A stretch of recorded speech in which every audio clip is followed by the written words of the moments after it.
இந்த பெரம்பலூர் போலீஸ் வந்து எங்களை அலர்ட் பண்ணாங்க. சரிங்க, கூட்டம் கொஞ்சம் ஜாஸ்தியாக இருக்குது, லேட் ஆயிடுச்சு, வராதீங்க அப்படின்ட்டு. அதே நேரத்தில் பெரம்பலூர் மக்களோட அந்த சேஃப்டியும் மைண்டில் எடுத்துக்கிட்டு ஒரு மன வலியோடவே திரும்ப போயிட்டோம்.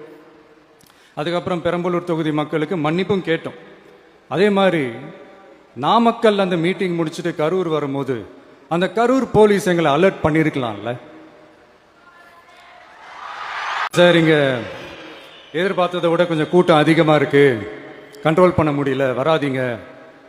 அண்ட் போலீஸ் நினச்சா அவங்க அந்த மீட்டிங்கே கேன்சல் பண்ணலாம். ஏதோ தப்பாக இருக்குது, ஏதோ தப்பாக தோணுது அப்படின்னு நினச்சிட்டாலே they have all the rights to cancel the meeting. எங்ககிட்ட கேட்கணும்லாம் ஒன்றும் அவசியமே கிடையாது. ஆனால் அதையெல்லாம் எதுவுமே செய்யாமல் அந்த ஹைவேல இருந்த அந்த ஸ்பாட்டுக்கு போலீஸே எங்களை உள்ளே கூட்டிகிட்டு வந்து விட்டு அந்த நாடகம்லாம் இருக்குது பாருங்க. நம்பிட்டேங்க, முழுசாக நம்பிட்டேன். அன்னைக்கு இருந்த அந்த கரூர் போலீஸ் பேசும்போது தேங்க்ஸ்லாம் சொன்னேன் அவங்களுக்கு. எனக்கு தெரியாது இப்படி ஒரு நாடகம் நடக்கும்.